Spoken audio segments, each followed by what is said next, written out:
Happy, ತುಂಬ ಖುಷಿ ಆಗ್ತಿದೆ. ಯಾವುದೇ ಒಂದು ಇವೆಂಟ್ ಆಗಲಿ, ಒಂದು ಹಬ್ಬದ ಸಂಭ್ರಮದಲ್ಲಿ ನಾವು ಪಾಲ್ಗೊಳ್ತೀವಿ ಅಂದರೆ ಎಲ್ಲರ ಜೊತೆ ಸೇರಿಕೊಂಡು ನಗ್ನಗ್ತಾ ಖುಷಿಯಾಗಿ ಮಾತಾಡಿಕೊಂಡು ಬೇರೆ ಸೀರಿಯಲ್ಸ್ ಆಗಿರ್ಬೋದು, ಬೇರೆ ಪ್ರಾಜೆಕ್ಟ್ಸ್ ಅವ್ರು ಆಗಿರ್ಬೋದು, ಎಲ್ಲ ಸೇರಿಕೊಂಡು ಒಂದು ಸೆಲೆಬ್ರೇಟ್ ಮಾಡೋದೇ ಒಂದು ಖುಷಿ.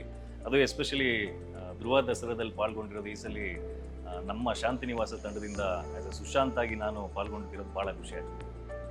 ಯೂಶಲಿ ಪ್ರತಿ ಜಿಲ್ಲೆಯಲ್ಲೂ ಒಂದು ಅಂಬೆ ಎಸೆಯೋ ಒಂದು ಕಾರ್ಯಕ್ರಮ ಅಂತ ಮಾಡ್ತಾರೆ ಯಾವಾಗಲೂ. ಈಗ ನಮ್ಮ ಮೈಸೂರಲ್ಲಿ ನಮ್ಮ ರಾಜವಂಶಸ್ಥರು ಏನು ಮಾಡ್ತಾರೋ ಅದು ನಮ್ಮ ತಾತ ಮುತ್ತಾತನ ಕಾಲದಿಂದನೂ ನಮ್ಮ ಮನೇಲಿ ಮಾಡ್ಕೊಂಬಂದಿರೋಂಥ ಒಂದು ಪದ್ಧತಿ.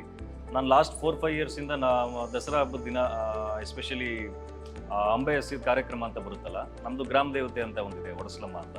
ಸೊ ನಾವು ಅಲ್ಲಿ ಎವ್ರಿ ಇಯರ್ ಅಂಬೆ ಎಸೆಯೋದ್ರ ಮೂಲಕ ಅಲ್ಲಿನ ಒಂದು ಗ್ರಾಮ ದೇವತೆ ಚಟುವಟಿಕೆಗಳಲ್ಲಿ ನಾವು ಪಾಲ್ಗೊಳ್ತೀವಿ. ನಮ್ಮ ಕುಟುಂಬ, ನಮ್ಮ ತಾತ ಮುತ್ತಾತ ಎಲ್ಲ ಮುಂಚೆ ಮಾಡ್ಕೊಂಡ್ಬಿಡ್ತಾ ಇದ್ರು. ಅದನ್ನು ನಾವೀಗ ನಾನೊಂದು 4-5 ಇಯರ್ಸಿಂದ ನಾನು ನನ್ನ ತಮ್ಮ ಮಾಡ್ಕೊಂಡ್ಬಿಡ್ತಾ ಇದ್ದೆ. ಮಾಂಗಲ್ಯ ನಮ್ಮ ಮನೇಲೆಲ್ಲ ರೆಗ್ಯುಲರ್ ನೋಡ್ತಾ ಇದ್ರು. ಇವಾಗ ಮಾಂಗಲ್ಯ ನೋಡ್ತಾ ಇದ್ರು. ಈಗ ನಮ್ಮ ಜಗಂದು ಬರ್ತಾ ಇದೆ ಮಾಂಗಲ್ಯ, ರಂಗೋಲಿ, ಜೋಕಾಲಿ. ಅದಕ್ಕಿಂತ ಇಂಪಾರ್ಟೆಂಟು ಇವಾಗ ಆದರ್ಶ ದಂಪತಿಗಳಂತ ಬರ್ತಿತ್ತು, ಪ್ರಪಂಚ ಪರ್ಯಟನೆ ಅಂತ ಒಂದು ಕಾರ್ಯಕ್ರಮ ಬರ್ತಿತ್ತು. ಇದೆಲ್ಲ ನೋಡಿದ ನೆನಪು ಚಿಕ್ಕ ವಯಸ್ಸಲ್ಲ. ನನ್ನ ಅಂದರೆ ಇಂಡಸ್ಟ್ರಿಲಿ first salary 250 rupees. Puneeth sir cinema ಅಣ್ಣ ಬಂಡ್ ಸಿನಿಮಾದಲ್ಲಿ ಜೂನಿಯರ್ ಆರ್ಟಿಸ್ಟಾಗಿ ಹೋಗಿದ್ದೆ ನಾನು. ಅಲ್ಲಿ 250 ರೂಪಾಯಿ ಕೊಟ್ಟಿದ್ರು ನನಗೆ. ಅದು ನನ್ನ ಫಸ್ಟ್ ಸ್ಯಾಲ್ರಿ. ಅಲ್ಲ, ಯೂಶಲಿ ನಾನು ಇಂಡಸ್ಟ್ರಿ ಬರೋಕ್ಕಿಂತ ಮುಂಚೆ ನಾನೊಬ್ಬ ಕ್ರಿಕೆಟರ್ ಆಗಬೇಕು ಅಂತ ಆಸೆ ಇತ್ತು. ಇವಾಗಲೂ ಕೂಡ ಸಿನಿಮಾ ಅಥವಾ ನಮ್ಮ ಸೀರಿಯಲ್ಲು ಶೂಟಿಂಗ್ ಬಿಟ್ಟು ಜಾಸ್ತಿ ನಾನು ಟೈಮ್ ಸ್ಪೆಂಡ್ ಮಾಡೋದು ಅಂದರೆ ಕ್ರಿಕೆಟ್. ಸುದೀಪ್ ಸರ್ ಜೊತೆ CCL ಆಗಿರ್ಬೋದು ಅಥವಾ ಬೇರೆ ಟೂರ್ನಮೆಂಟ್ಸ್ ಆಗಿರ್ಬೋದು, ಜಾಸ್ತಿ ನಾನು ಅಲ್ಲಿ ಟೈಮ್ ಸ್ಪೆಂಡ್ ಮಾಡ್ತೀನಿ. ಸೀನ್ ಪೇಪರ್ ನೋಡ್ತೀವಿ ಫಸ್ಟು. ತುಂಬ ಟಫ್ ಆಗಿದೆ ಅಂದರೆ ಅವ್ರ ಹತ್ರನೇ ಕೇಳ್ಬಿಡ್ತೀನಿ, ಸರ್ ಏನಿದು ಗೊತ್ತಾಗ್ತಿಲ್ಲ, ಏನೋ ಒಂಚೂರು ಹೇಳಿ ಅಂತ. ಇದುವರೆಗೂ ಆ ಥರದ್ದೇನು ಅನಿಸಿಲ್ಲ. ಸೊ ನೀವು ಬಂದರೆ ಟಫ್ ಸೀನ್ ಕೊಟ್ಟರೆ ನೋಡಿ, ಬಂದು ನೋಡಿ ಟಫ್. ಇವರು ನಮಗೆ ಸ್ವಲ್ಪ ಟಫ್ ಅನಿಸ್ತಾರೆ. ಯಾಕೆ ನನ್ನನ್ನು ಬಿಟ್ಟು ಬಂದಿದ್ದೀರಾ? ನಿಮ್ಗೆ ಸಹವಾಸ ಸಾಕು ಮೇಡಮ್. ಇವಾಗಷ್ಟೇ ಮದುವೆ ಆಗಿದ್ದೀವಿ, ಇಷ್ಟು ಬೇಗ ಸಹವಾಸ ಸಾಕಾ? ಆ ಥರ ಹೇಳಿದ್ರಾ?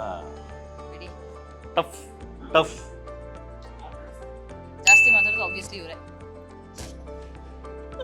ಸುಳ್ಳಿದು ನಾನಲ್ಲ, ಮಂತ್ರ ಜಾಸ್ತಿ ಮಾತಾಡೋದು ನಾನೇ. ತುಂಬಾ ಲೇಜಿ ಇವರೇ. ಯಾವಾಗ್ಲೂ ಮಲ್ಕೊಂಡಿರ್ತಾರೆ, ಯಾವಾಗ್ಲೂ ತಿಂತಿರ್ತಾರೆ. ಕರೆಕ್ಟ್.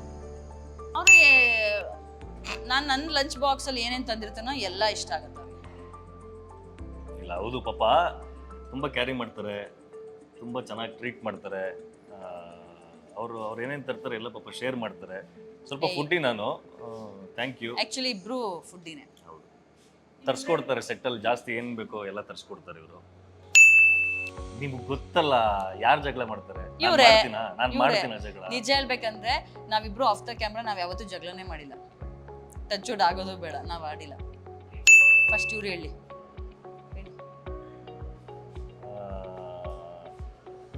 ಮಂತ್ರ ಅಂದರೆ ನೀವೇನು ನೋಡಿದಿರಲ್ಲ ಅಷ್ಟು ಹೊರಟಲ್ಲ. ತುಂಬ ಸಾಫ್ಟ್, ಮೃದು ಸ್ವಭಾವ ಇರೋವಂಥ ಒಂದು ಒಳ್ಳೆ ಮನಸ್ಸಿರುವಂಥ ಒಂದು ಒಳ್ಳೆ ವ್ಯಕ್ತಿ. ಕರೆಕ್ಟ್ ತಾನೆ? ಕರೆಕ್ಟ್ ತಾನೆ ಅಂತ ನನ್ನ ಕೇಳ್ಬಿಡಿ, ನಿಮ್ಗೆ ಕನ್ಫರ್ಮೇಶನ್ ಇದ್ರೆ ಹೇಳಿ. ಇಲ್ಲ, ಫ್ರ್ಯಾಂಕ್ಲಿ ಪಾತ್ರಕ್ಕಿಂತ ನಿಜ ಜೀವನದಲ್ಲಿ ಪಾಪ ಮಂತ್ರ ತುಂಬ ಒಳ್ಳೆ ಹುಡುಗಿ. ತುಂಬ ಚೆನ್ನಾಗಿರ್ತಾರೆ ಆಫ್ ದ ಕ್ಯಾಮ್ರಾ. ಎಲ್ಲರ ಜೊತೆ ಸೋಷಿಯಲ್ ಆಗಿ ಮಾತಾಡಿಕೊಂಡು, ಸೆಟ್ಟಲ್ಲಿ ಕಳಕಳೆಯಾಗಿ ನಗ್ನಗ್ತಾ ಮಾತಾಡಿಕೊಂಡು ಎಲ್ಲರ ಜೊತೆ ತುಂಬ ಚೆನ್ನಾಗಿ ಖುಷಿಯಾಗಿತ್ತು. ಸುಶಾಂತ್ ಬಗ್ಗೆನಾ ಅರ್ಜುನ್ ಬಗ್ಗೆನಾ? ಅರ್ಜುನ್ ಬಗ್ಗೆನಾ? ಅರ್ಜುನ್ ಅಂದರೆ ಅವರು ಪಕ್ಕಾ ಫ್ಯಾಮಿಲಿ ಮ್ಯಾನ್, ತುಂಬ ಒಳ್ಳೆ ವ್ಯಕ್ತಿ. ಹೆಣ್ಮಕ್ಳಿಗೆ ತುಂಬ ರೆಸ್ಪೆಕ್ಟ್ ಕೊಟ್ಟು ಮಾತಾಡ್ತಾರೆ, ಎಲ್ಲರೂ ತುಂಬ ಕೇರ್ ಮಾಡ್ತಾರೆ. ಆ್ಯಂಡ್ ಇದನ್ನ ನಾನು ನಿಜವಾಗ್ಲೂ ಮನಸ್ಸಿಂದನೇ ಹೇಳ್ತಿರೋದು, ಹೆಣ್ಮಕ್ಳನ್ನ ತುಂಬ ಚೆನ್ನಾಗಿ ಟ್ರೀಟ್ ಮಾಡ್ತಾರೆ. ಅದು ಖುಷಿಯಾದ ವಿಷಯ. Thank you madam. ಅರೆ ತುಂಟಾನು ಹೌದು.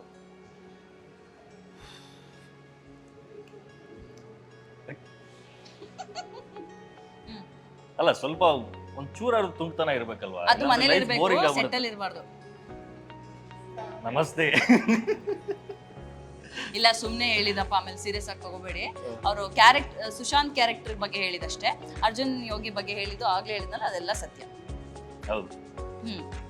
ಹೌದು. ಧ್ರುವ ದಸರಾ ನಾವು ಬಂದಿದ್ದೀವಿ ಶಾಂತಿ ನಿವಾಸದಿಂದ. ಮಂತ್ರ, ಸುಶಾಂತ್ ಆಗಿ ನಾವು ಪಾತ್ರಗಳಾಗಿ ಇಲ್ಲಿ ಬಂದಿದ್ದೀವಿ. ಪರ್ಫಾರ್ಮೆನ್ಸ್ ಕೂಡ ಮಾಡ್ತಾ ಇದ್ದೀವಿ. ತುಂಬ ಎಂಜಾಯ್ ಮಾಡ್ಕೊಂಡು ಮಾಡ್ತಾ ಇದ್ದೀವಿ ಡ್ಯಾನ್ಸ್ನ. ಆ್ಯಂಡ್ ಅಫ್ಕೋರ್ಸ್ ನಮ್ಮ ಉದಯ್ ಟಿವಿಲಿ ಒಂದು ಕಾರ್ಯಕ್ರಮ ಮಾಡ್ತಾರೆ ಅಂದರೆ ತುಂಬ ಅದ್ಭುತವಾಗಿರುತ್ತೆ. ತುಂಬ ಖುಷಿಯಿಂದ ಮಾಡ್ತಾ ಇದ್ದೀವಿ. ನೀವು ಖಂಡಿತ ಮಿಸ್ ಮಾಡಬೇಡಿ. ಇದೇ ದಸರಾ ಹಬ್ಬದ ದಿನ ನಮ್ಮ ಧ್ರುವ ದಸರಾ ಬರುತ್ತೆ, ಮಿಸ್ ಮಾಡದೆ ನೋಡಿ. ತುಂಬ ಖುಷಿಯಾಗಿದೆ and thank you so much. Dhruva Dasara September 27ರಂದು ಸಂಜೆ 6ಕ್ಕೆ ನಿಮ್ಮ ಉದಯ ಟಿವಿಯಲ್ಲಿ.